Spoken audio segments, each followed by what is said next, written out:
ሰላምና ጤናን ፍቅርን በረከትን ያድልኝ ክብራትና ክብራን የሣድስ ቤተሰቦቼ በድጋሚ ተገናኝተናል። እንግዲህ ዛሬ በጣም በብዙ መልኩ ትኩረት የተሰጠባቸውን ወሬዎች ይዤላችኋለሁ። ለመሆኑ ፕሬዝዳንት ትራምፕ ምንድነው የገጠመው? ምን ሆኗል? ይሄን በተመለከተ ከፍተኛ እየተወሩ ያሉ ወሬዎች አሉ። የሚወራው ነገር እውነት ነው ወይ የሚለውንም ጭምር መረጃዎችን አሰባስቤላችኋለሁ። በዛ ዙሪያ ላይ መጠነኛ መረጃ አካፍላችኋለሁ። ሌላው ዱባይ በጣም የሚያሳዝን ነገር ነው የገጠማት። ሪፖርቶች እየወጡ ይገኛሉ። አይታ የማታቀው ነገር ነው እየሆነ ያለው የሚለውን ነገር በተመለከተ መረጃዎች ይያለው። ለምንድነው በዚህ ፍጥነት እያሽቆለቆለች ያለችው የሚለው እንግዲህ በጣም ትልቅ ትምህርት የሚሰጥ ነው። እንግዲህ በዚህ ዘመን ላይ ኢትዮጵያን ሸሽተው ዱባይ የገቡ ሰዎችም ሁሉ አሉ። እነዚህ ሰዎች እዛ ሴፍ ሄቨን ወይም ደግሞ መልካም ምድር ምንም የማትሆን ብለው አስበው ያደርጓት ዱባይ ዛሬ ከፍተኛ ችግር ላይ ነው ያለችው። ምንድነው ያሽቆለቆለው የሚለውን ነገር በዚህ ፕሮግራም ላይ ጥናቶች ወጥተዋል። እሱን አካፍላችኋለሁ። ከዛ ውጪ ውድ የሣድስ ቤተሰቦቼ ኢራንና አሜሪካ እስራኤል የሚያደርጉት ጦርነት በምን ሊቋጭ ይችላል የሚለውን በተመለከተ ሳይንቲስቶች ያወጡት ሪፖርት አለ። እሱም ዛሬ ተሰምቷል። ጦርነቱ ምናልባት ሊደመደም የሚችለው በዚህ መንገድ ነው የሚለውን ነገር መሰረት አድርጌ በደንብ አድርጌ ያሳያችኋለሁ። በጣም የሚገራርሙ መረጃዎችን ያስኩላችሁ መምህርና ጋዜጠኛ አብይ ይልማ ቆንጆ ቆይታ እና የተደከመባቸው መረጃዎች ሰብስቤላችኋለሁ። ላይክ አድርጉ እንዳትረሱ፣ ሼር ማድረግንም አግዙኝ። ከዛ ውጪ ሰብስክራይብ ያላረጋችሁ ቻናሉን ሰብስክራይብ በማድረግ አብረን እንድንሰራ ጠይቃችኋለሁ።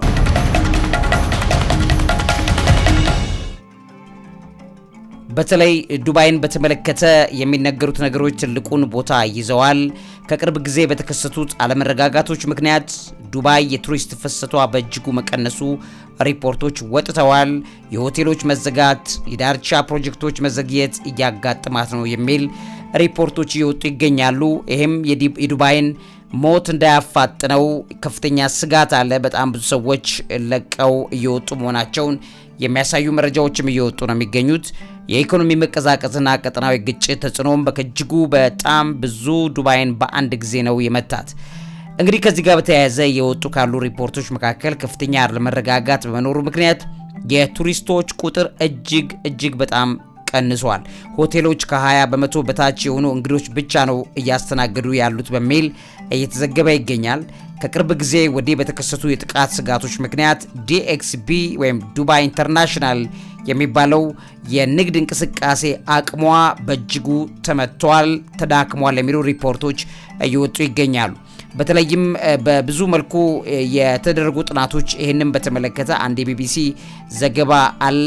ኢራን ሂትስኪ ዩኤኢ ኦይል ፖርት ኤንድ ዱባይ ኤርፖርት በሚል ይዛው በወጣችው ቢቢሲ ይዞት በወጣው ዘገባ ላይ በትንታኔ ከተቀመጡት ፋክትስ መካከል አንዱ ይሄ ነው። ሌላኛው እንደ ቡርጅ አልአረብ እንደ ፓልም ጁሜይራ ባሉ ታዋቂ ቦታዎች አቅራቢያ የሚደረጉ ፍንዳታዎች ጉዳትም እያደረሱ ነው። እንደገናም ደግሞ ጎብኚዎች ወደዛ አካባቢ ላይ እንዳይሄዱ መሸማቀቅና ስጋት እየፈጠረባቸው በመሆኑ የቱሪስት ፍሰት ላይ በከፍተኛ ሁኔታ ጉዳት ማምጣቱ ዜናዎቹ ትኩረት አድርገው እየተናገሩ ይገኛል። የዱባይ ኢኮኖሚ በቱሪዝም እና ያው እንደምታውቁት በሪል ስቴት ላይ ጥገኛ ነው። ስለዚህ ይሄ የዱባይ ላይ ያለ በተለይ ቱሪዝሙም ከተመታ የሪል ስቴቱን ቢዝነስ አብሮ ነው የሚመጣው። ምክንያቱም ሰዎች በአካባቢው ላይ እንደዚህ አይነት ስጋት ይኖራል ብለው አስበው አይደለም። እንደምታውቁት በከፍተኛ ሪል ስቴት ግዢ በቱሪዝም ዱባይ ላይ ዩናይትድ አረብ ኤሚሬትስ ላይ ከፍተኛ እምነት አግኝተው ከተለያዩ የዓለማችን ክፍሎች ሰዎች ወደዛ ፍሎ የሚያደርጉት ዋነኛው ምክንያት ሴፈስት ፕሌስ ነው ወይም ሴፍ ሄቨን ነው ተብሎ ስለሚታሰብ ነው። ነገር ግን አሁን ባለበት ሁኔታ ዱባይ ሴፍ ሄቨን መሆን አልቻለችም። በዚህም የተነሳ በሪል ስቴትና በቱሪዝም ላይ ከፍተኛ ምት እንደደረሰ እየተነገረ ይገኛል። ይህም ቀውስ የከተማዋን መኖር ስጋት ጥሎ እያለፈ ነው የሚለው ዜና በጣም በከፍተኛ ሁኔታ እየተነገረ ነው። በከተማዋ ሰዎች ለመኖር ያላቸውን ስጋት ጨምሮባቸዋል። ሌላው አለመረጋጋቱ የውጭ ሀገር ሰራተኞች፣ ባለሀብቶች ሀገሪቱን ለቀው እንዲወጡ እያስገደደ እንዳለ እየተነገረ ይገኛል። የነዋሪዎች ስደት ተፈጥሯል። እንግዲህ ከኢትዮጵያ እንኳን በጣም ብዙ የምናውቃቸው ባለሀብቶች፣ ነጋዴዎች በሪል ስቴትና ቢዝነስ ቤት እየገዙ ዱባይ ላይ በአንድ ጊዜ ነው ሲተለተሉ የነበረው።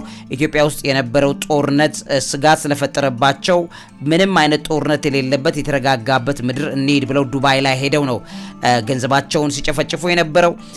ከዛም አንፃር እንግዲህ ዓለም በመጨረሻው ዘመን ላይ እንደምታውቁት የትኛውም የዓለም ክፍል ላይ ሰላም አይኖርም። ስጋት በየዓለም ክፍሉ ላይ ነው የሚሆነው። ሰው ልጆች ሄደው መሰደድ የማይችሉባቸው ቦታዎች እየጨመሩ ይመጣሉ። በዚህም የተነሳ የሰው ልጅ ወደ ቤቱ የመሰባሰብ አቅሙ እየጨመረ እንደሚመጣ የታወቀ ነው። ስለዚህ ከዱባይ ስደተኞች ወደ ተለያዩ ቦታዎቻቸው ወደ ሀገሮቻቸው እየወጡ ያሉበት ጊዜ ላይ ነው ያለው። በጣም ያሳዝናል። ጦርነቱ በተለይ በረዘመ ቁጥር የዱባይ ቢዝነስ እና የዱባይ ተፈላጊነት በከፍተኛ ሁኔታ እንዳይፈጠፈጥ ይሰጋል።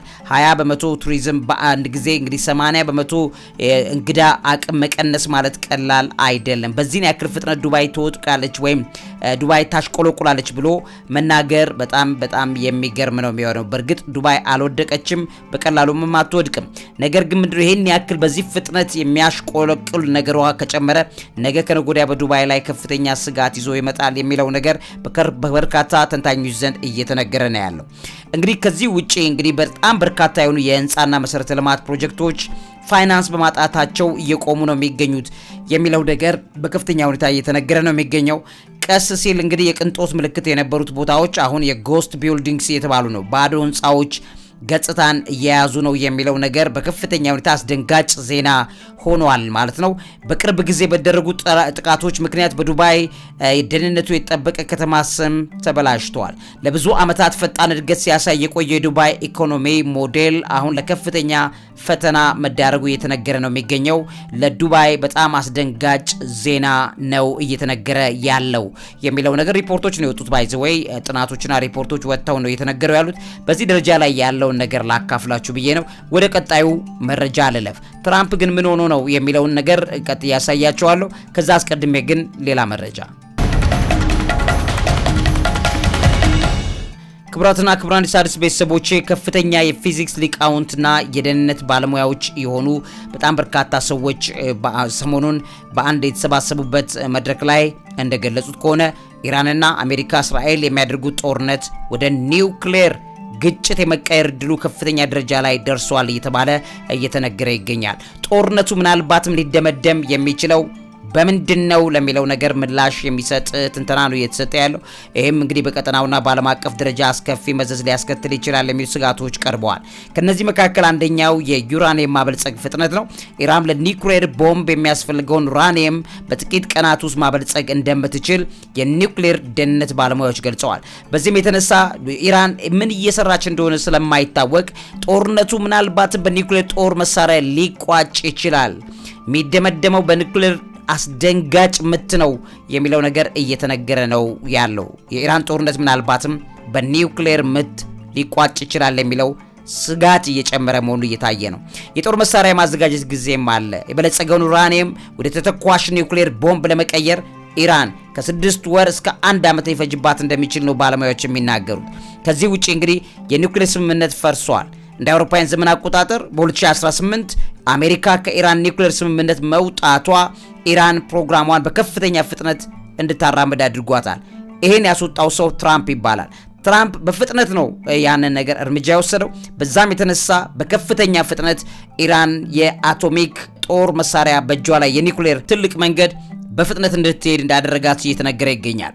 በአሜሪካና በእስራኤል እንዲሁም ኢራን መካከል ያለው ጦርነት እየጠነከረ ሲሄድ በኢራን ውስጥ ኒውክሌር የመያዝ ፍላጎት ያላቸው ሃርድ ላይነሮች ተጽዕኖአቸው እየጨመረ መጥተዋል።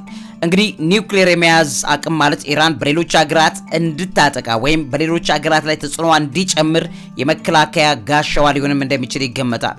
በዚህም የተነሳ እንግዲህ ቀጠናዊ ውጥረቱ በመካከለኛው ምስራቅ ውስጥ ያለው ውጥረት እየጨመረ በመጣበት በዚህ ሰዓት ላይ የኒውክሌር ጦር መሳሪያ ስጋት ከፍተኛ ደረጃ ላይ መድረሱ እየተነገረ ይገኛል።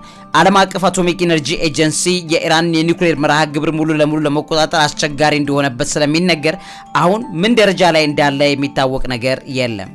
የፊዚክስ ሊቅ የሆኑት ስቲቭ ፌተር ይባላሉ። እሳቸው እንደገለጹት ኢራን ያከማቻቸው 60 በመቶ የበለጸገ ዩራኒየም ቀጥታ ለኒውክሌር መሳሪያነት ሊውል የሚችልበት አቅም ላይ ደርሷል። ምንም እንኳን ቦምቡ ግዙፍና ያልተራቀቀ ቢሆንም ከፍተኛ ጥፋት የማድረስ አቅም ይኖረዋል። ከዚህ ውጪ እንግዲህ ኢራን ዩራኒየምን እስከ 60 በመቶ ድረስ አበልጽጋለች። እንደ ፊዚክስ ሊቃውንቶቹ ገለጻ ከሆነ ይህ ደረጃ ለኒውክሌር ቦምብ የሚያስፈልገው 90 በመቶ ወይም ዌፐንስ ግሬድ እጅግ የቀረበ እንደሆነ እየተነገረ ይገኛል።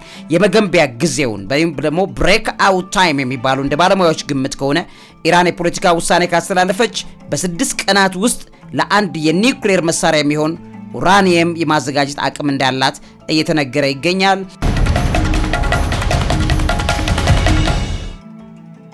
የሳይንቲስቶች ግድያና ፕሮግራሙን መቀጠልም በተመለከተ በጣም የሚደንቅ ነው። የኢራን የኒውክሌር ፕሮግራም መስራች የሆኑት ሞሆሰን ፋክሪዛዴህ ይባላሉ። በ2020 ቢገደሉም ሌሎች ከፍተኛ የፊዚክስ ሊቃውንት ፕሮግራሙን በድብቅ እያስቀጠሉት እንደሚገኙ አሁንም በጦርነቱ መካከል ከፍተኛ የሆነ ስራ እየሰሩ መሆኑን እየተነገረ ይገኛል። ታዋቂ የፖለቲካ ሳይንቲስት ጂም ሜርሻይመር የሚባሉ አሉ። እስራኤላዊ ናቸው። እስራኤል ከኢራን ጋር በምታደርገው ጦርነት ሽንፈት ከገጠማት የኒውክሌር መሳሪያ የመጠቀም እድሏ ከፍተኛ ነው። እስራኤል በኢራን ላይ ኒውክሌር ጦር መሳሪያ ልትጠቀም ትችላለች። ለምን? ይሄ ቦታ ከፍተኛ የኒውክሌር ስጋት ያለበት ቦታ ነው። ጦርነቱ ምናልባትም ሊቋጭ የሚችለው የኒውክሌር ጦር መሳሪያ ተለቆ ነው። ይሄም ከሆነ ደግሞ ኢራንን በአጸፋው ያንን ማድረግ የሚያስችል ስውር ፕሮጀክቶች ሊኖራት ይችላሉ። እሱ ብቻ አይደለም። ለኢራን ደግሞ ሩሲያ ምናልባትም ታክቲካል የሆነ ኒውክሌር ጦር መሳሪያ ልታስታጥቃ ትችላለች። ያ ከሆነ በኢራንና በእስራኤል መካከል የኒውክሌር ጦር መሳሪያ ግጭት ሊፈጠር ይችላል። ያም ነገር በሩሲያና በእስራኤል መካከል ሌላ የኒውክሌር ጦርነትን ሊፈጥር ይችላል። ስለዚህ እኒህ አይነት ነገሮች በከፍተኛ ፍጥነት ነው እየተምዘገዘጉ ያሉት የሚለው ነገር በትክክል እየተነገረ ይገኛል። ኢራን አብዛኛውን የኒውክሌር ማምረቻዋን ከመሬት በታችና በተራሮች ውስጥ ገንብታለች። እነዚህ ማዕከላትን ለማጥፋት አሜሪካ ብቻ ያላት GBU 57 ያ በጣም ግዙፍ ቦምብ ጣይ አውሮፕላን በንከር በስተር እሱ ብቻ ነው የሚያስፈልገው። ከዛ ውጪ በምንም ሁኔታ ሊወድም አይችልም። የፊዚክስ ሊቁ ዶክተር አልሄርፋንድ የሚባሉት ሰው ሲናገሩ የዛሬዎቹ የኒውክሌር መሳሪያዎች በሂሮሺማ ላይ ከተጣለው ቦምብ እስከ 50 በመቶ እጥፍ ማለት ነው የበለጠ ኃይል እንዳላቸውና አጠቃቀማቸው ወደ ዓለም አቀፍ ጥፋት እንደሚያመራ ያን ያክል አቅም እንዳለው ማስጠንቅቀዋል። እና የመከላከያ ስትራቴጂንም ወይም ዲተራንስን በተመለከተ የኢራን ባለስልጣናት ኒውክሌር መሳሪያ ቢኖረን ኖሮ አሜሪካና እስራኤል ጥቃት አይሰነዝሩብን ነበር የሚል እምነት ስላላቸው አሁን ያለውን ጦርነት ለመደምሰስ የኒውክሌር ቦምብ ግንባታውን አፋጥነውታል። ስለዚህም አሁን በእጃቸው ላይ ይኑር አይኑር የሚታወቅ ነገር የለም። እንግዲህ የማበልጸጊያው አቅም ነው የሚታወቀው ተብሎ ነው የሚነገረው። ከዛ በኋላ በጣም ብዙ ነገሮች ተከስተዋል። በመካከል ኢራን የጦር መሳሪያውን በእጇ ላይ ይዛ ሊሆን ይችላል የሚል ስጋት እየጨመረ መጥቷል። ስለዚህ ጦርነቱ ሊቋጭ የሚችለው ምናልባትም በኒውክሌር ጦር መሳሪያ ሊሆን ይችላል የሚለው ስጋት እየጨመረ የመጣባቸው ምክንያቶች አንዱ ይሄ ነው። አንዳንድ ዘገባዎች እንደሚያመላክቱት ኢራን አሁን ባላት የበለጸገ ኡራኒየም ክምችት እስከ 11 የሚደርሱ የኒውክሌር ቦምቦችን መስራት እንደምትችል ነው እየተነገረ ያለው። በኢራን የኒውክሌር ማዕከላት ላይ የሚሰነዘር ማንኛውም ወታደራዊ ጥቃት አካባቢውን በጨረር ወይም ራዲዬሽን ሊበክልና ከፍተኛ የጤና ቀውስ ሊያስከትል እንደሚችል ሳይንቲስቶች እያጠናቀቁም ጭምር ድምድማቸውን ይገኛሉ። ውድ ሣድስ ቤተሰቦች የፕሮግራሙ ይቀጥል። ትራምፕ ምን ሆኖ ነው? ምንድነው የገጠመው ነገር የሚለውን ደግሞ መጥቼ ላሳያችሁ። መምህርና ጋዜጠኛ ዐቢይ ይልማ ነኝ። እውቀት ታላቁ እግዚአብሔርን ታከብራለች። እንግዲህ ክቡራትና ክቡራን ሣድስ ቤተሰቦቼ ፕሬዚዳንት ትራምፕን በተመለከተ እየተወራ ያሉት ነገሮች አሉ። ፕሬዚዳንት ትራምፕ ሆስፒታላይዝድ ሆነዋል የሚል ሩመር ተሰምቷል። በኤፕሪል 4 2026 ነው፣ ዛሬ 5 ነው፣ ትላንትና ማለት ነው። ይሄ የተሰራጨው የዶናልድ ትራምፕን ሆስፒታል መግባት ወሬ ዙሪያ የተሰበሰቡ በጣም ብዙ ፋክት ቼከርስ የሰሯቸው መረጃዎች አሉ። የወሬው መነሻ እንግዲህ የጀመረው በኤፕሪል 4 2026 ቅዳሜ ጠዋት ነው። በሶሻል ሚዲያ ላይ በተለይም በኤክስ ወይም በትዊተር ማለት ነው ባልተረጋገጡ የፖስት ምንጮች ሊሆን ይችላል የሚለው ስጋት ቢጨምርም በየነጩ ቤተ መንግስት የኮሙኒኬሽን ዳይሬክተር ስቲቭ ቼንግም ጭምር ወሬውን ፍጹም ውሸት ነው፣ መሰረተ ቢስ ነው የሚለውንም ጭምር በመናገራቸው የተነሳ ወሬው እንዲጦዝ ሆኗል ማለት ነው። ምክንያቱም ችግር አልገጠመም፣ ምንም ነገር ችግር የለም ከተባለ ችግር አለ የሚል አንድምታ እንዳለው ይነገራል። ስለዚህ ትራምፕ በወቅቱ የትንሣኤ ወይም ኢስተር በዓልን ምክንያት በማድረግ ዋይት ሃውስ ውስጥ በመሆን ከመደበኛ ስራቸው ይልቅ ነንስቶፕ ወይም ያለ ማቋረጥ እየሰሩ እንደነበረ ነው የተገለጸው። ከዛ ጋር ተያይዞ የፕሬስ ክዳን ወይም ፕሬስ ሊድ የሚባል ግራ ተጋብቶ የተናገሩት ያወጡት መረጃዎች አለ። ወሬው እንግዲህ ነጭ የቤተ መንግስቱን ቅዳሜ ዕለት ከቀኑ 11 ሰዓት ገደማ አካባቢ የዕለቱ መደበኛ የፕሬስ መግለጫ መዝጋቱ ወይም ፕሬስ ሊድ ይባላል። ያንን ተከትሎ ነው የመጣው ፕሬስ ባለመሰጠቱ የተነሳ ማለት ነው። ይሄም ትራምፕ ከአደባባይ እንደማይታዩ የሚያሳይ መደበኛ አሰራር እንጂ የአስቸኳይ ጊዜ ሁኔታ አይደለም የሚለው ነገር እየተወራ መጣ። ትራምፕ እንግዲህ ወደ ዋልተር ሪድ ብሔራዊ ወታደራዊ ሕክምና ማዕከል ሄደዋል። በዛም ደግሞ ምርመራ ተደርጎላቸው ነው የተመለሱት። ይህም በተመለከተ የተነገሩ ዜናዎች በከፍተኛ ፍጥነት ተዛምተዋል። ምክንያቱም በዛ ሆስፒታል ውስጥ አይተናቸዋል፣ ለሕክምና መጥተው ድንገት ነው ይሄ ነገር የሆነባቸው የሚለውን ነገር በተመለከተ የተነገሩት ወሬዎች ሶሻል ሚዲያውን አጥለቀለቁት። በሆስፒታሉ አካባቢ መንገዶች እንደተዘጉ የተናፈሰም ወሬም ነበረ። ከዛ ውጪ ደግሞ እንደ ሞተርኬድ ወይም ደግሞ በሞተር ሳይክል የተተለተሉ አጃቢዎችን በተመለከተ በየማህበራዊ ሚዲያ ሲዘዋወር የነበረ ቪዲዮም ጭምር ነበረ። ከዛ ጋር ተያይዞ እንግዲህ ከኢራን ጋር ከፍተኛ ዲፕሎማሲያዊና ወታደራዊ ውጥረት ውስጥ ባሉበት በዚህ ሰዓት ላይ የማስፈራሪያ መልእክትን የሚያስተላልፉበት ቀን ላይ ነው ያ የሆነው። እንግዲህ ከዛ ቀደም ብሎ ደግሞ አውሮፕላን ላይ የነበሩ ሰዎች የተጎዱበት ቀን ነው። ስለዚህ በማግስቱ ደግሞ ዛሬ እንደገናም ኦልሞስት ጠዋት አካባቢ ሶሻል ሚዲያቸው ላይ አብራሪው መገኘትን በተመለከተ ትራምፕ የጻፈው ጽሁፍ፣ ሌሎችም ነገሮች ተያይዘው በዛ ቀን ላይ ከፍተኛ ህመምና እንዲሁም ደግሞ ድንገተኛ የሆነ ነገር አጋጥሞት ሆስፒታል ገብቷል ትራምፕ የሚለው ነገር በከፍተኛ ሁኔታ አየሩን እያጥለቀለቀው ይገኛል።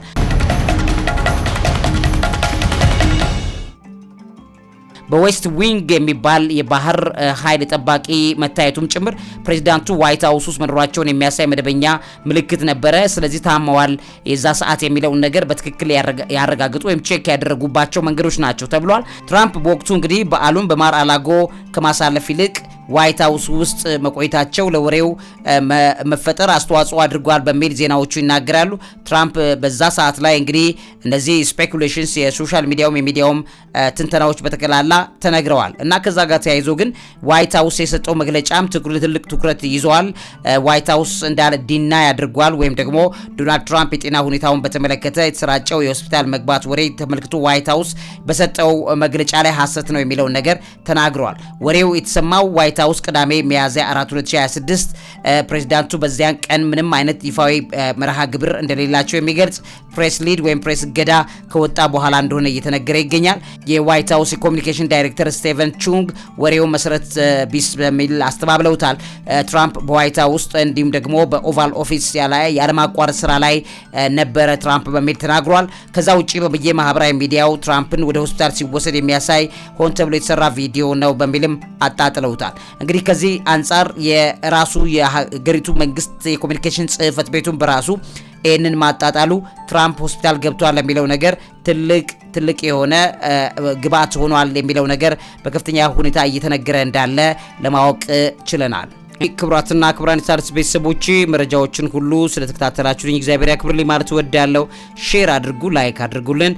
እንደገና ለሌሎች ሰዎች ብታዳርሱልኝ በጣም ወዳቸው ያለው መምህርና ጋዜጠኛ ዐቢይ ይልማ ነኝ። እውቀት ታላቁ እግዚአብሔርን ታከብራለች።